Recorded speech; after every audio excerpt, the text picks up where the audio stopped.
Hello, I'm Ethan, and today, I'd like to share with you my story, a story of love, marriage, betrayal, and rebirth. 5 years ago, I was just an ordinary office worker with a dull and boring life. In order to add some color to my life, I enrolled in a guitar class. It was there that I met Lily. The first time I met Lily, I was mesmerized by her. She had long dark hair, bright eyes, and a sweet smile. When she played the guitar, I was mesmerized by the way she looked. During recess, I plucked up the courage to talk to her. We talked a lot, from our favorite music to our aspirations in life, and found that we had a lot in common. That day, we exchanged contact information. After that, we started dating more often, going to the movies, eating out, playing guitar together, and our relationship heated up quickly. Going to the movies, eating out, playing guitar together. Our relationship heated up quickly.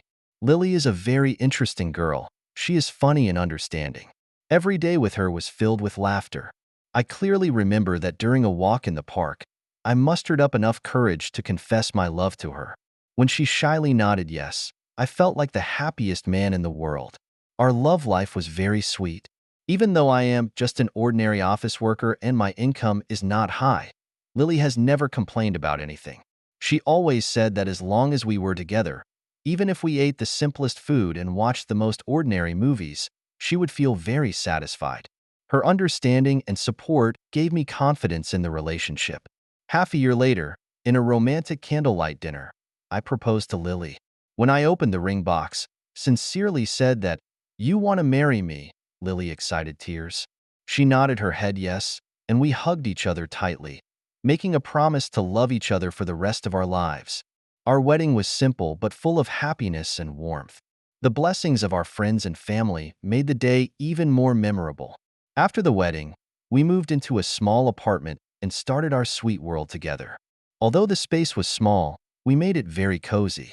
We shared household chores, explored the city together on weekends, and even though life was dull, every day was filled with laughter. However, it didn't last long. In the second year of our marriage, I gradually realized that Lily was starting to look different.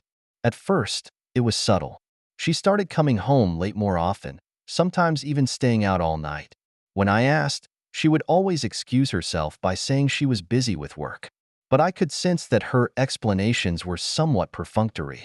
Then, I noticed that Lily's dressing style had changed. In the past, she always preferred a clean and fresh style, giving people a sense of gentleness and virtue. But now, she began to buy expensive brand name clothes frequently, and every time she went out, she had to put on a lot of makeup. Once, I inadvertently turned to her credit card bill, found that there are a number of large sums of money spent, and these money she never mentioned with me. When I inquired, she simply downplayed it and said it was for work. In addition to the change in her appearance, I was puzzled by Lily's attitude toward her family. In the past, we used to share the household chores and take care of the small home together. But now, she began to complain frequently about the tediousness of the housework and became more and more impatient with my instructions. I remember one time, because I forgot to take out the garbage, she was so angry that she slammed the door and didn't come home until late at night. I was very confused and upset by this change. I tried to communicate with her, but she always avoided talking about it, or simply refused to talk to me because she was too tired to work. It all came out one rainy night. That day, Lily said she had to work late and asked me not to wait for her. However, it was already late and I had a vague feeling that something was wrong. Out of concern, I decided to pick her up from work. But when I arrived at her company, but found that her colleagues had been off work, but only the absence of her, I began to feel uneasy and quickly called her, but her cell phone was turned off. With a sense of foreboding, I went to a bar she frequented. When I entered the bar, I saw a scene that broke my heart. Lily was kissing another man, and their movements were so intimate and eager that they didn't notice my presence at all. At that moment, I felt like the sky was spinning, and I was hit by a thunderbolt. I never thought that my beloved wife would betray our marriage. A great pain and anger swept through my body, and I could hardly breathe. I forced myself to hold back the waves in my heart and went up to confront her. At first, Lily looked very flustered when I questioned her. She first denied it, saying that I was wrong and that she and the man were just friends. But how could I be wrong? I saw them kissing. As I continued to press Lily, she began to incoherently explain that she was just confused and was under the influence of alcohol. She said she didn't know what was wrong with her that she would do such a thing. Looking at Lily's panicked face, I felt both anger and sadness in my heart. We've been together for so many years. How could she do this to me? I asked her if this had happened many times before, and Lily finally broke down and apologized to me in tears, saying she knew she was wrong and begging for my forgiveness. She said she still loved me and didn't want to lose me and hoped we could start over. But I knew there was more to it than that. Lily's betrayal had happened, and our trust had been shattered.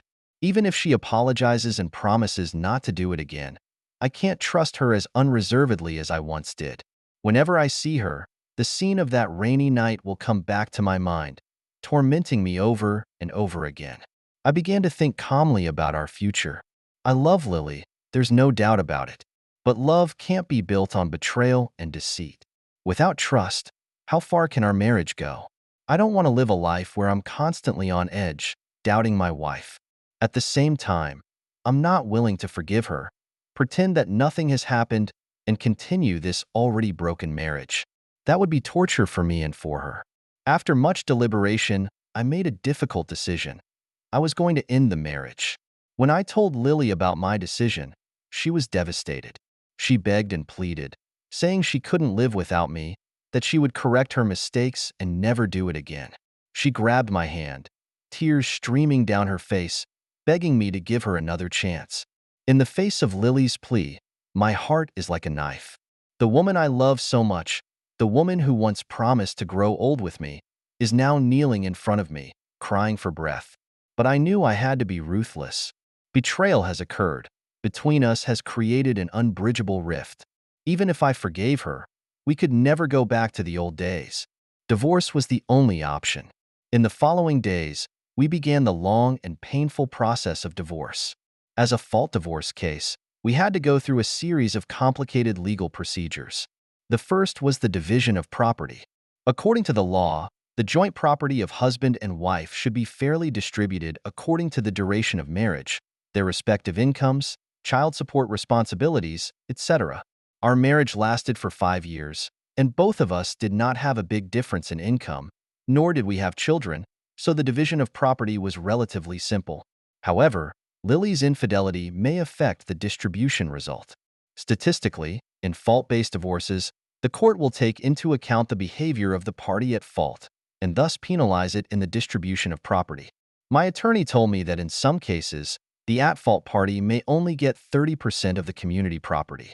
This is definitely a blow to Lily. In addition to property division, we also need to deal with joint debts, taxes, insurance, and other issues. These complicated matters took up a lot of my time and energy. I need to collect all kinds of materials, prepare countless documents, and communicate with lawyers frequently. All of this made me feel physically and mentally exhausted. At the same time, I had to face the whispers and curious stares of people around me. Although I tried to keep a low profile, news of the divorce spread. I could feel the sympathy and curiosity of my colleagues, but I didn't want to be the talk of the town. After the divorce proceedings were finalized, I started to live alone. At first, I felt very lonely and lost. I often felt suffocated when I came back to my empty apartment and looked at the space that once belonged to 2 people. I didn't know how to face such a life. According to a survey, it usually takes 18 to 24 months for divorced people to fully adapt to a new life. I know this all too well. In order to alleviate my inner bitterness, I began to devote myself to my work. Working overtime, traveling, attending conferences and trainings, I filled all my time with work. It seemed like a good strategy. Psychological studies have shown that work can help people recover from traumatic events.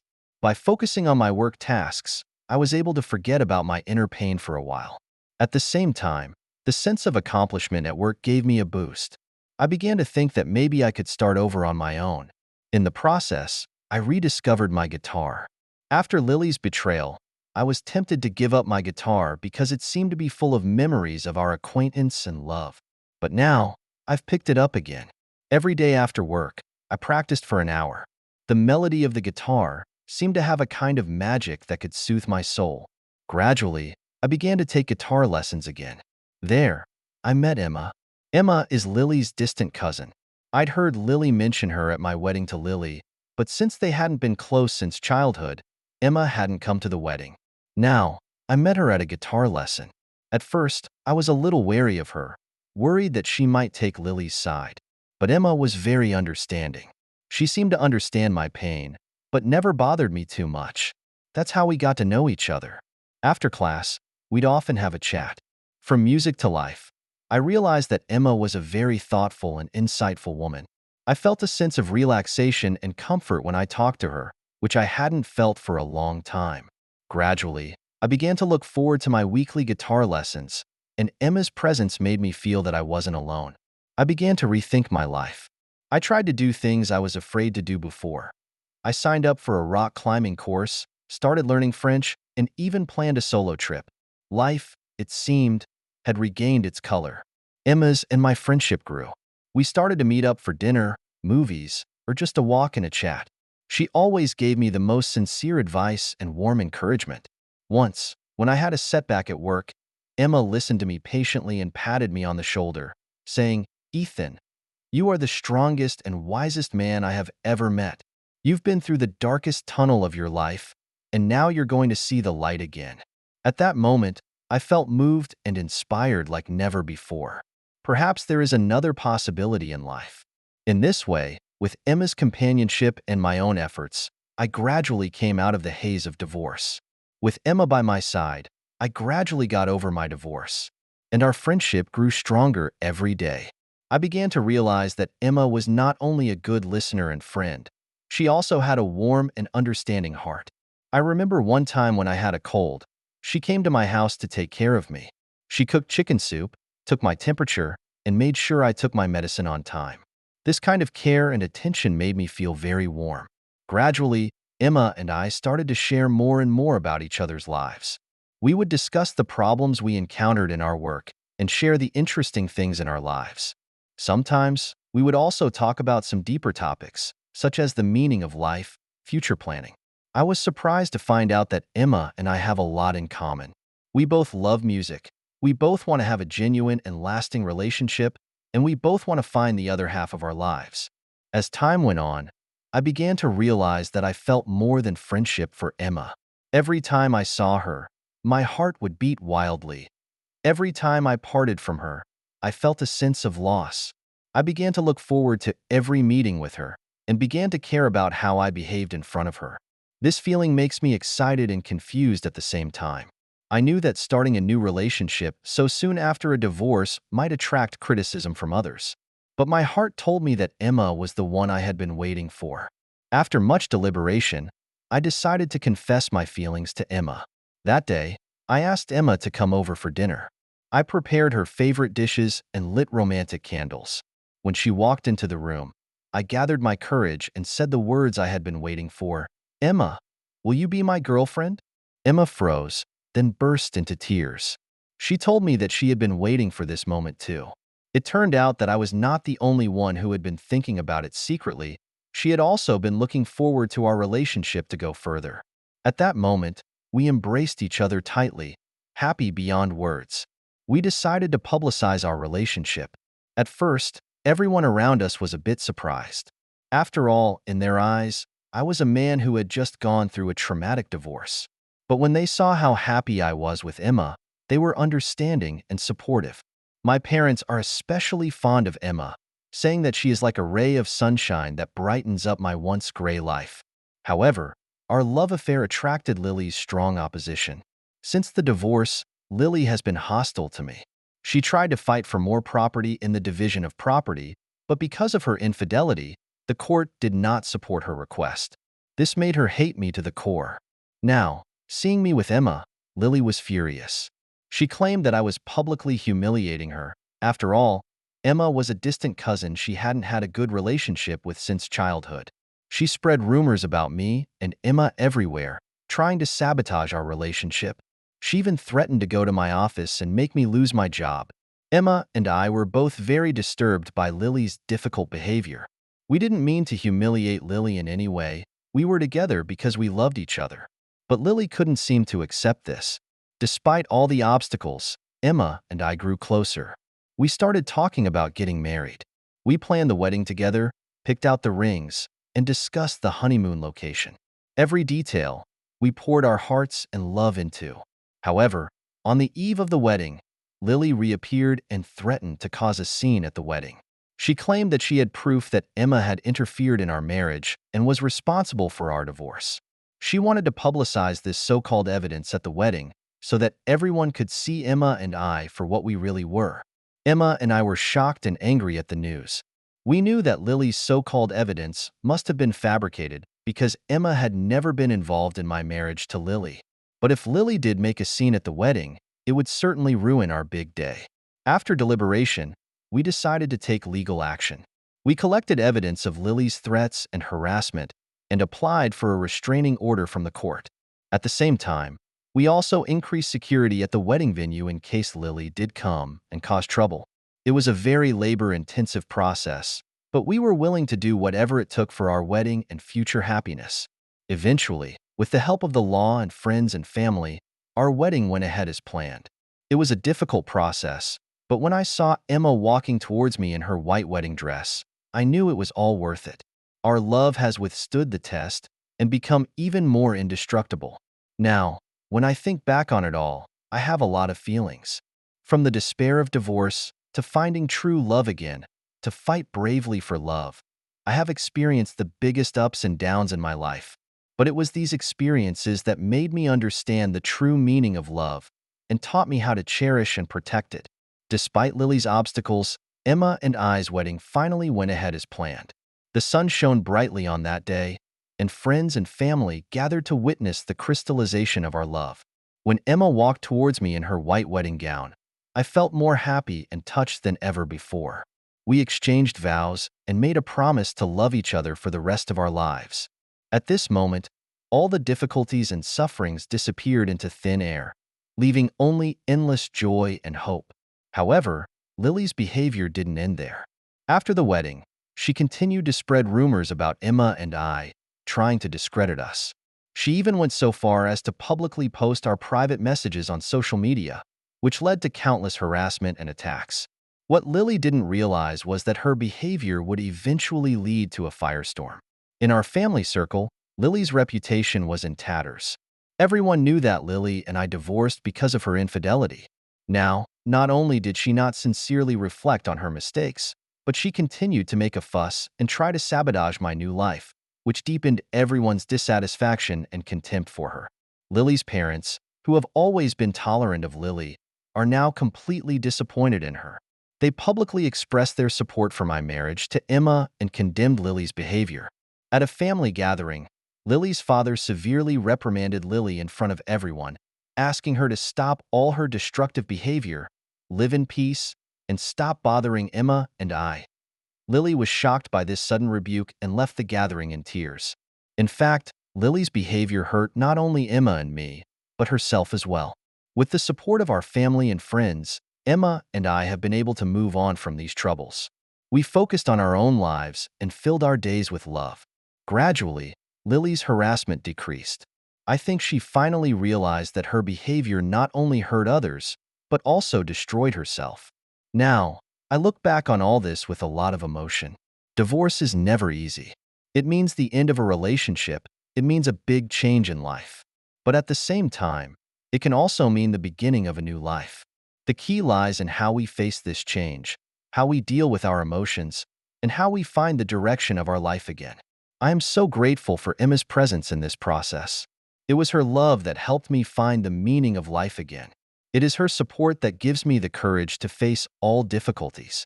Our marriage is not only the fruit of love, but also a testimony of our common growth and overcoming difficulties together. I share this story in the hope that it will give some insight to those who are going through a divorce or are struggling with a new relationship. Remember, life has its ups and downs, pain and joy. The key is not to let past hurts define your future, but to embrace change, love, and pursue your own happiness. Believe in love, believe in yourself, and you will surely find your own piece of sky. Thank you for taking the time to listen to today's story. If you enjoyed it, please like and subscribe if you haven't already. If you have a story to share about your own or someone else's experience, please feel free to contact me. Take care.